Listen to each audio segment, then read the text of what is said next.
Thus, the boy's devotion to the old man is very vividly portrayed. It is deep and genuine.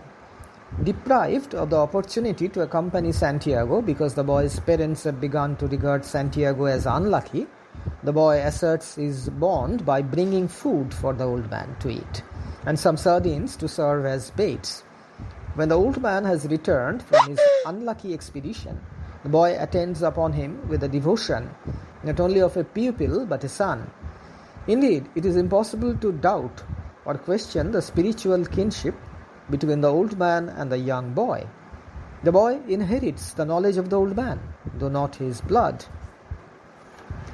Now, Santiago's attitude towards the great Merlin he has hooked after 84 unlucky days is noteworthy.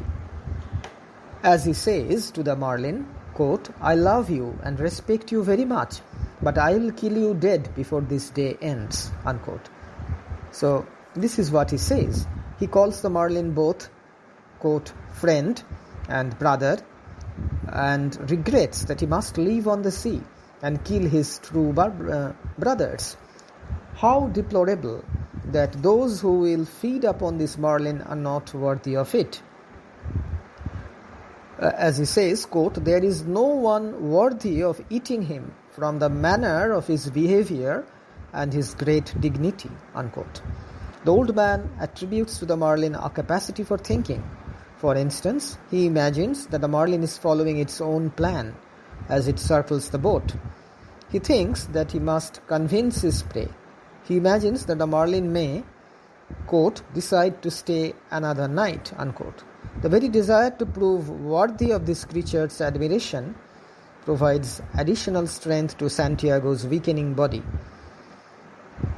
Thus he says, "Let him think I am more man than I am, and I will be so." So, unquote.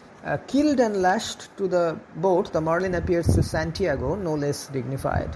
For instance, Santiago expresses the view that, quote, "with his mouth shut and his tail straight up and down, we sail like brothers," unquote.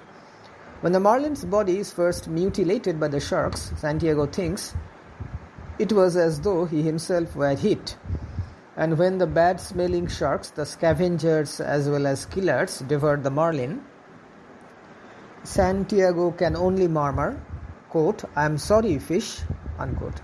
Indeed, the Merlin reflects the very qualities Santiago himself possesses, admires, and wishes to pass on to the boy: nobility, greatness, glory, beauty, dignity, and endurance. And in its defeat, in its mutilation by the sharks, the Merlin symbolizes Santiago, who is ridiculed by the younger fishermen, who is regarded as strange and unlucky, whose final triumph is destroyed by the sharks, and who, broken in body and spirit, the skeleton of his former self, can only sleep and dream of the lands of his youth.